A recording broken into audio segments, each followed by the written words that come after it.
Ashley. Thank you to the Sustainability Council for this opportunity to share some of my research. So this is actually a shorter version of an article that I published a couple of years ago, last year, I guess. And so I'm giving here sort of a presentation based on that. So my topic is the poetry of garbage in contemporary Brazilian culture.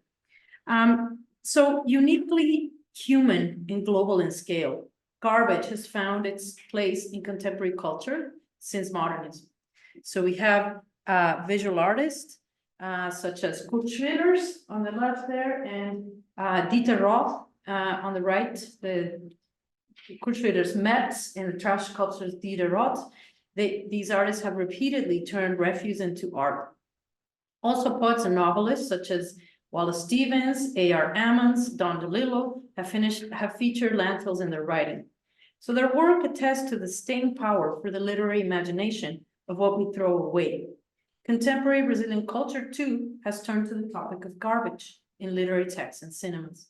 Literally and metaphorically, many writers have focused on the topic, so much so that we could say that trash litters the pages of Brazilian poetry. In a more graphic fashion, a number of documentary films have zeroed in on human interaction with garbage dumps, offering views of life on the landfill. So why this focus on trash? What are the multiple meanings of garbage? The tales that trash tells, particularly as a poetic figure in Brazilian poetry and film.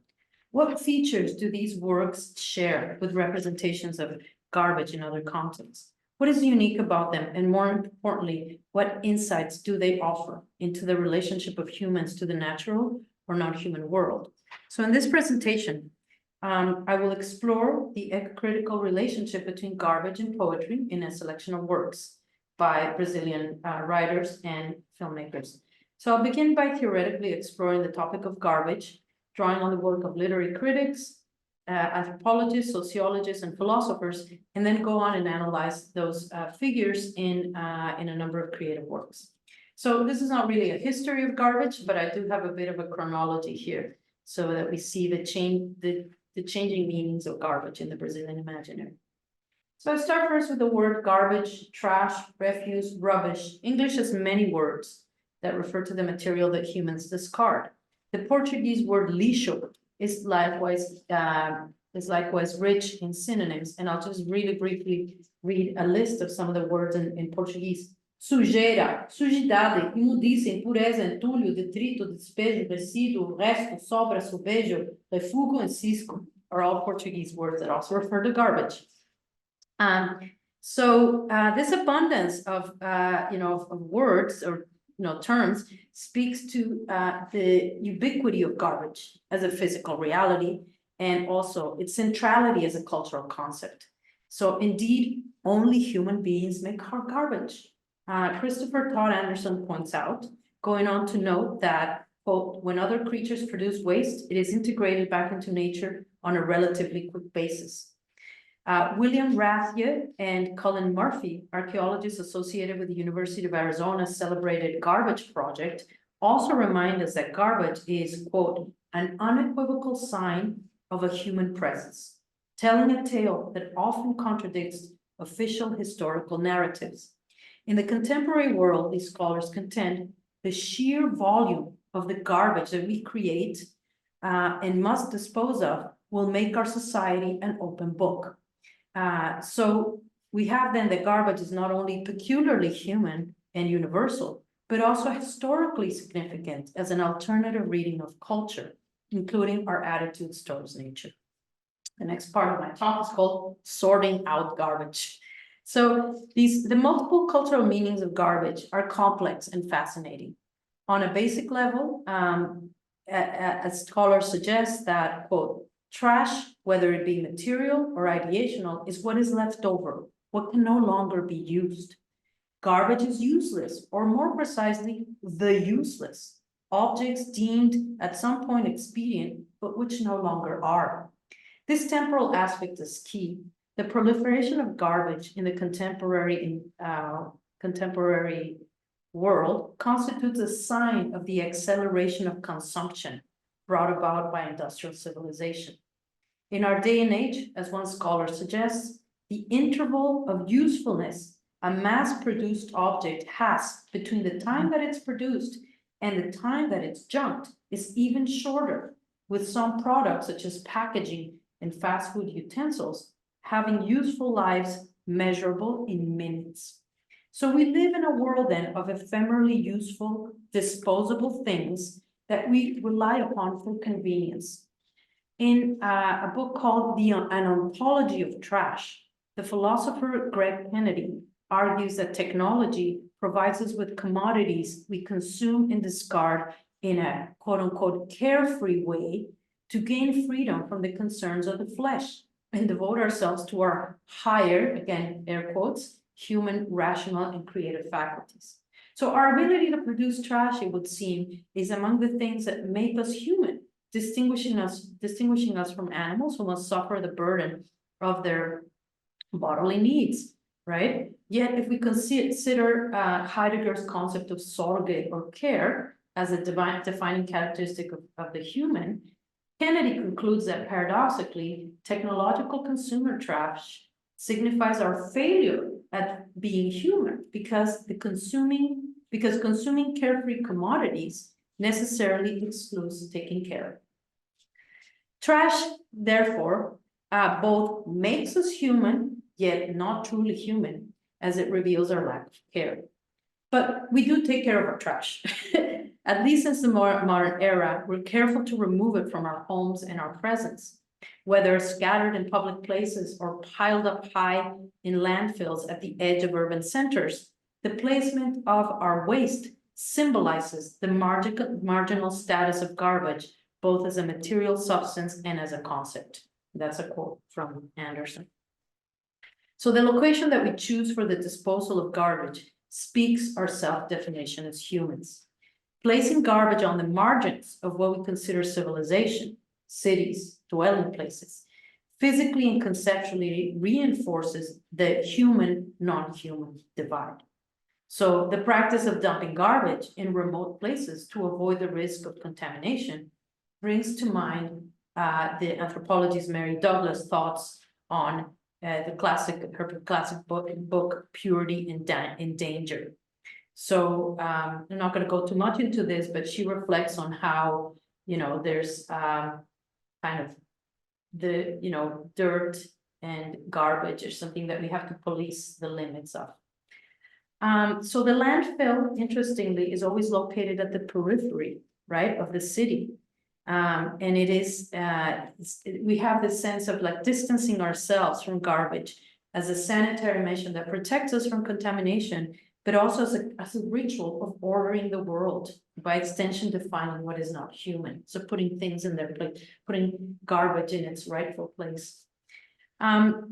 So the rational margins then that we establish between ourselves and our waste for the sake of physical and conceptual purity contrast with how garbage is not anything but pure. It's a hybrid mix. So landfills contain a prodigious mixture of objects that are, and I quote here Rathy and Murphy, valuable loads of information.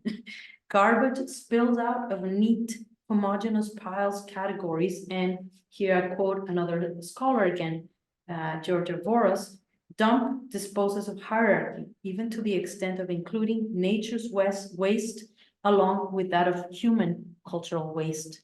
So in other words, no matter how hard we try to put garbage in its place, it always comes back to haunt us as our disorderly, irrational self. So now I'm going to turn to some of the texts that I want to talk about and how these ideas are reflected in these poetic figurations of trash. So my first example here is a poem called Lucio. So garbage deluxe, you could say. So this is by the avant-garde poet, concrete poet, Augusto de Campos. And this poem is one of the earliest and most iconic of Brazilian garbage poems. And it appeared in the late phase in the 1960s, so 1964, I believe, or 65, sorry. And this is a poem that plays on the parnomasia and spatial arrangements of the word lixo and luxo. Okay, so lixo in Portuguese means garbage, and luxo means luxury. This is a picture of a recent exhibit where this was exhibited, but I'll show you the image a little bit better. So here it is. So this is what the poem looks like. So we have here that you have sparse block letters spelling out the word lixo, right? The larger, and the small ones that, there's an elaborate kind of kitschy typography used for the word luxo. At first glance, the poem seems to ironically ponder the excess and consumerism at the heart of modern capitalism, whose discards end up in a faraway dump. It's no accident then that luxo is physically located in the middle of the poem, and then it radiates outward toward the peripheries to constitute lixo. The digital version of this poem, in collaboration with his son C.G. Campos, and I will just show that here. This is an animated version of the poem.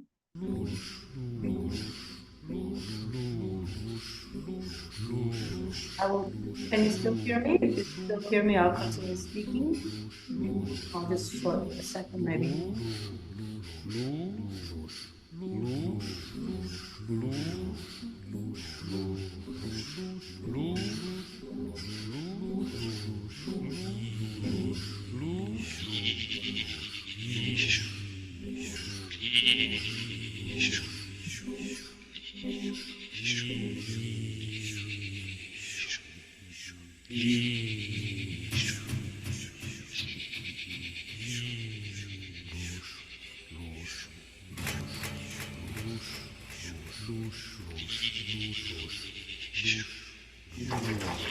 I'm gonna leave it here. So as you can see, the camera first zooms in on the word luxo, and we hear the echo on the soundtrack, and slowly the camera zooms out to reveal lixo, as if it were composed, right? Neatly organized rows of luxo, create this garbage, right? Toward the end of the clip, you're gonna hear the sounds of both luxo, lixo mixing indistinctly, as in a heterogeneous garbage dump, generating an oral equivalent of the visual composition.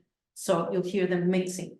So the sound proximity of these two words can give us another reading, though. Sergio Medeiros notes that meaning and form are inseparable. And so in both words, garbage and luxury are reversible or specular. Luxury is garbage and garbage is luxury.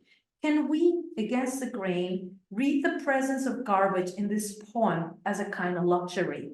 Can garbage constitute itself as a luxury? In his classic book, The Theory of the Leisure Class, or Leisure Class, and from 1912, the sociologist Thorstein Veblen coined the term conspicuous consumption, which means it's the idea that wasting and disposing of certain things, particularly valuable ones, could be a sign of luxury and status, right?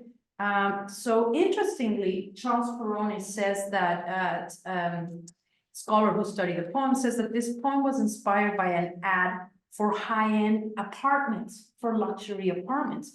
So the treatise of false luxury then is transformed into poetry. From the heap of discarded items, the poem assembles a text conveying the peripheral garbage of modern urban civilization to the center, recycling it and revitalizing it, turning it into an item of value, indeed a luxury. So poetry as luxury as well. So this reading may also deliver a lesson in ecological care, where we humans might repurpose rather than disavow our trash. All right, so I'm going to talk quickly now about another poem, and this one I call Refusing to Clean Up One's Act, Poema Sujo. Okay, so this is, Luxo was published in 1965. And then shortly after, in 1964, there was a military coup in Brazil. Luxo was published in 1965, shortly after the military coup from 1964. For 20 years after this, the country would be ruled by a military regime. Many artisan writers were opposed to the regime, and among them, this author, this poet Ferreira Goulart, a former sympathizer of concrete poetry, left the country. Goulart was a writer, of course, cultural activist and political activist, and he went into exile.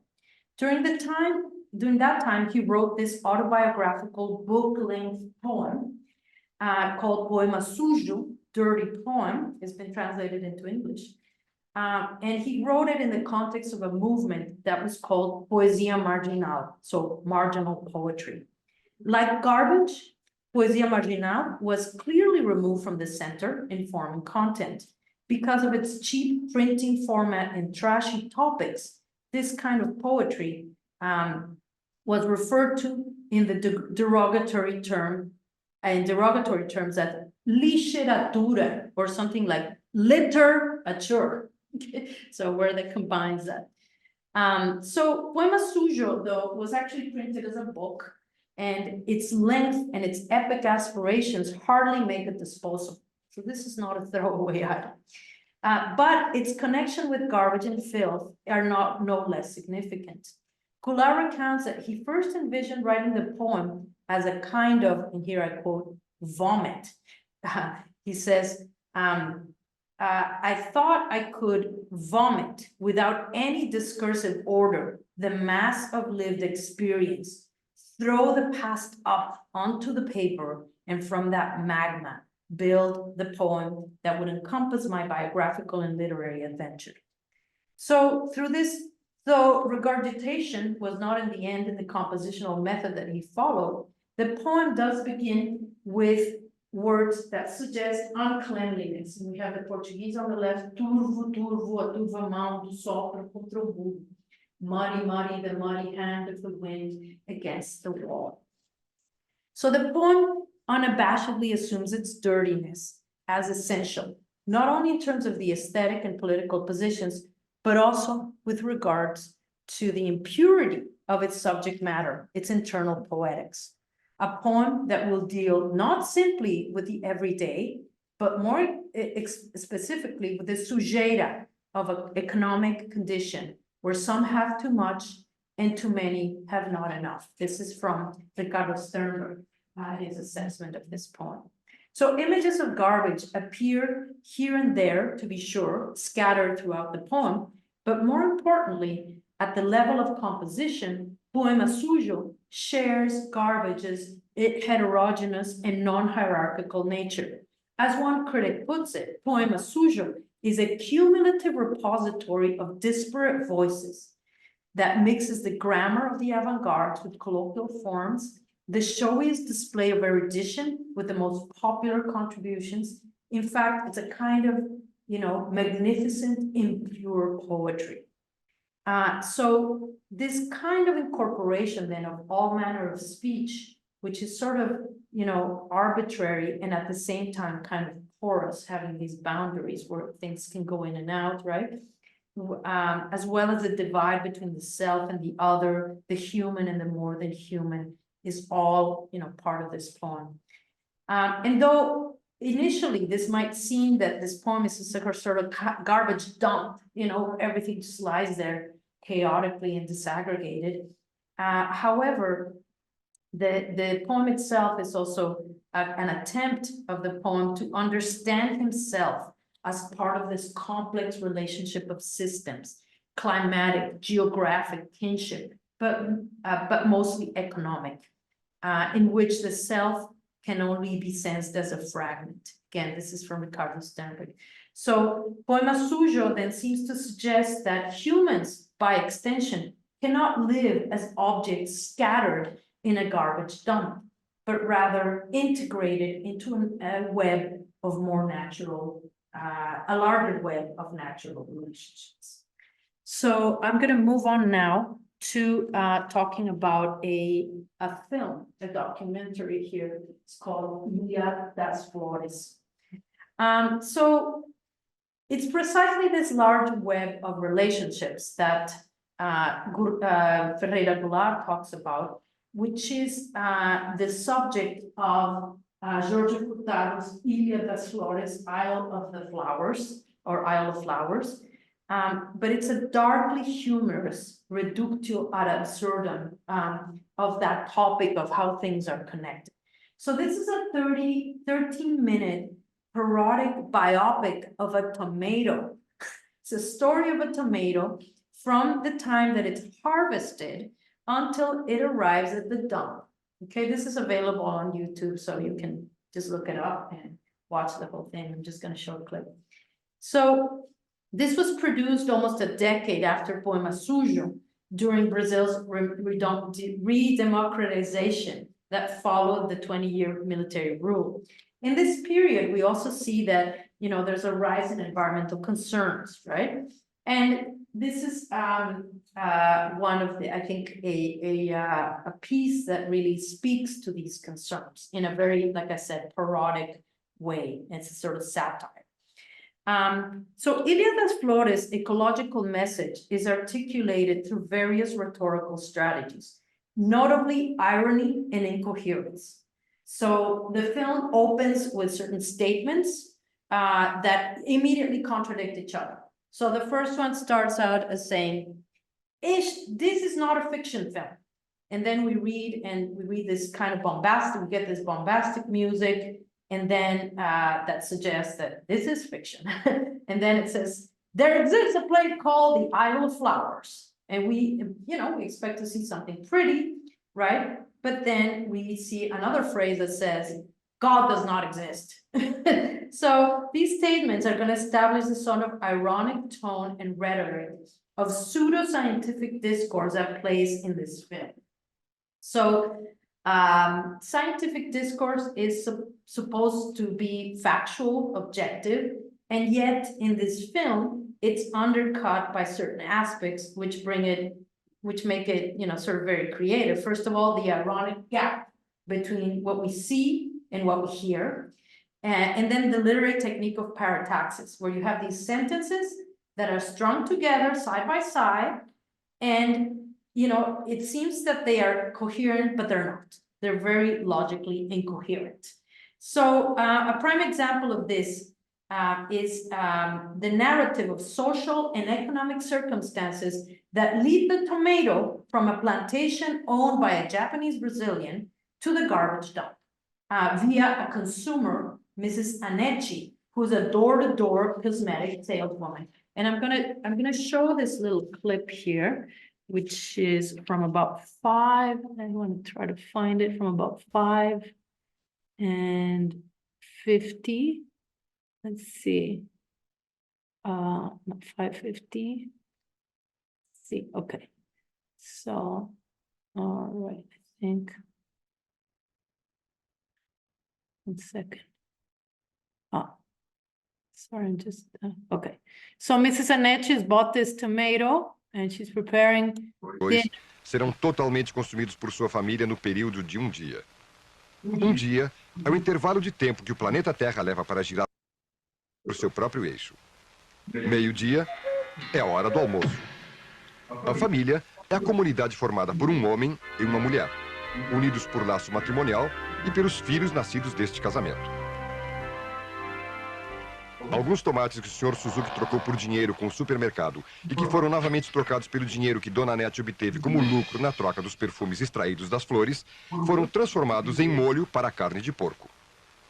Um destes tomates, que segundo o julgamento de Dona Nete não tinha condições de virar molho, foi colocado no lixo. Lixo é tudo aquilo que é produzido pelos seres humanos numa conjugação de esforços do telencéfalo altamente desenvolvido com o polegar opositor e que, segundo o julgamento de um determinado ser humano, não tem condições de virar molho. Uma cidade como Porto Alegre, habitada por mais de 1 milhão de seres humanos, produz cerca de 500 toneladas de lixo por dia. Okay, I'm going to leave it at that. So you see how this sort of series of things, this kind of story where this wasn't judged, good for people, for the pork, but then, it's thrown out, it goes into the garbage, and eventually we find out that the pigs are going to eat the tomato. So it wasn't suitable for, for humans eating pork, but eventually the tomato becomes, the sort of feeding ground for humans. So despite its logical incoherence, the narrative points to the fact that the production of garbage is the endpoint of a chain connecting not only human beings, but also the cycles of exchange and consumption of capitalist economies. So we see how everything moves around here, and the exchanges eventually lead to garbage. This is no sanguine view of the cycles of nature or the regenerative power of the dump. Instead, this complex economic, social, and biological web in which humans and non-humans are implicated not only fails to restore ecological balance, but may also lead to fatal consequences. So the film ends with, of course, going to the dump and showing images of the dump, and then talking about freedom and sort of questioning this idea of freedom. All right, so I'm almost moving towards the end here, but I'm going to talk now about a couple more documentaries. Yeah. So Ilha das Flores closes in with the image of a garbage dump, and catadores, or recyclers, urban recyclers, people who scavenge the dump for a living. Precisely, this is the focus of 3 other documentaries, but I'm going to discuss them very briefly before moving towards my conclusion. First of all, Boca de Lixo, the scavengers, and I have 1989, but I think I got the date wrong. I think it's 1992. Anyways, by Eduardo Coutinho, and then Estamira, 2004, by Marcos Prado, and Wasteland, 2009, by Lucy Walker. So Boca de Lixo features Coutinho and his film crew visiting a garbage dump and speaking with the catadores, the garbage recyclers, who are initially wary of their intentions, but they soon warm up to them. The film personalizes them by naming episodes after each of their names. Estamira portrays a particularly outspoken catadora. Her name, of course, Estamira, is the title of the film. And she's been working in Rio's Jardim Gramacho for decades while suffering from schizophrenia. And then Wasteland follows the visual artist Vic Muniz as he meets and befriends catadores, also from the same dump, from the same landfill, I guess, Jardim Gramacho, who eventually collaborate with him on an art project. So all of these films were shot on location and during the time of the Plano Real, when consumerism in Brazil rose significantly. So these films bring us face to face with the landfill, physically and socially. Not surprisingly, critics have concerned themselves primarily with the representation of poverty and aspects of social justice in these films. But these films also reveal a lot about human relationships with nature and the non-human other. The trope of portraiture is crucial here because the landfill looms larger than life and is brought out of its anonymity precisely through the literal and metaphorical portraits featured in these films. Visually, the films depict the landfill in a way that would suggest that it can be or it can become an aesthetic object. So William David Foster notes that in Boca de Lixo, which was shot in high definition color, and I quote William David Foster, the camera always focuses on the mounds of garbage as objects of interest in themselves. In a very real sense, Coutinho aestheticizes the garbage, and the use of color is essential to this aestheticization. Estamira, for its part, begins with grainy black and white images of a makeshift dwelling with close-ups of sullied, abandoned objects and animals, to then zoom in on the protagonist, Estamira, as she makes her way to the landfill. The grayscale images and hazy contours make the landfill look like an awe-inspiring desert landscape. In one of the opening sequences, Wasteland, more indirectly, shows eye-catching images of the Rio Carnival, with a quick cut to a sequence showing the rich panoply being trashed almost immediately after the show. And we actually just went through Carnival a couple of weeks ago, so there's all that stuff from the Carnival is just discarded, cannot be reused. The portrayal of garbage then in all three documentaries also recalls a discussion our discussion earlier of the physical and social boundaries of the periphery and the center. Boca del Lixo opens with images of the Corcovado mountain in the background and the tiny size of the statue of Christ the Redeemer, suggesting how far the landfill is from the city. Estamida's long journey to the landfill by bus and on foot also emphasizes its remoteness. In Wasteland, images of a plane landing, presumably Muniz arriving in Rio from his home base in Brooklyn, and of Rio on the beach, and all of these images emphasize the remove from Jardim Gramacho, the landfill. They suggest how garbage is placed at a safe distance from the places of human habitation. But all three films equally depict the landfill as a dwelling place, an environment shared by animals, pigs, cattle, scavenging birds of prey. And you can see that, I think, in one of these, in this one, the buzzards there, and human catadores. In the proximity to garbage, catadores are metonymically rendered socially marginal.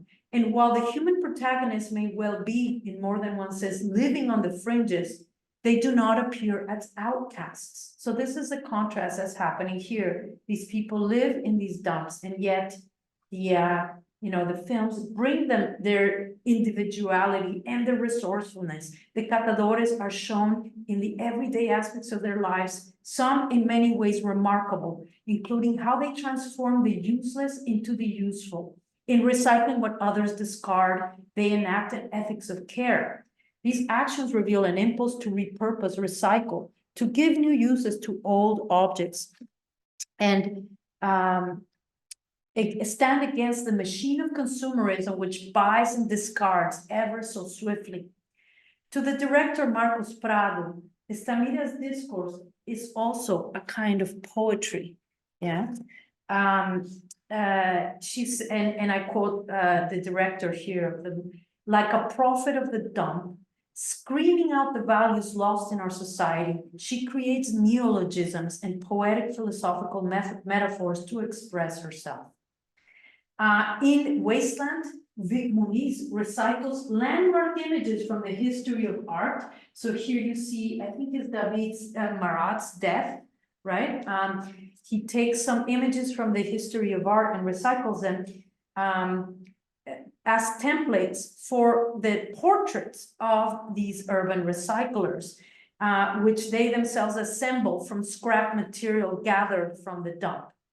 So, not ignoring the socio-political implications of these documentaries, this gallery of portraits also depicts, quote, the potential for beauty and poetry at the place where waste becomes a fiber for art. So what Anderson, the author I quoted at the beginning, also concludes about the case of American garbage poetry could well apply to these films, and I quote Anderson here: the dump becomes a quasi-mythical territory in which the poet can enact a fantasy of regeneration and ecological renewal. So I do have, if we have time later, I could show a clip of this film, but I just want to end here with just a brief conclusion. So garbage as a topic and as material has yielded a fertile crop in the Brazilian cultural imaginary of the late 20th century and early 21st centuries. From a high modernist elaboration, such as Augusto de Campos' poem, which points to the contradictions of an emerging culture of consumerism in Brazil, we arrive at the engagé poetry of the 1970s that embraces an impure ecology of language, reminds us that of the inescapable implications of humans in the web of life. Then when we have the crucial moment of Brazil going back to democracy and environmental concerns rise, we see Furtado in the Isle of Flowers poking fun at the absurdity and incoherence of Western capitalism, while somberly hinting at the paradoxical status of humans and freedom in their relationships. The films from the 1990s and the 2000s expose on the big screen what society would rather keep hidden from view. Garbage dumps and catadores come into focus as actors, filmic, social, in Boca del Lixo, Estamira Wasteland, in complex portraits which surpass their concrete circumstances, to offer meditations on the potential for renewal of human/nature relationships. They confirm the standard views of garbage as the useless, the marginal, the less than human, but they also depict the potential for renewal through an ethics of care. Ultimately, all these cultural texts reveal garbage as a fruitful ground for reflection on human relationships to the environment and our responsibility to the more than human world, revealing that perhaps for Brazilians too, and I quote here the American poet A.R. Emmons, garbage has to be the poem of our time. Thank you very much.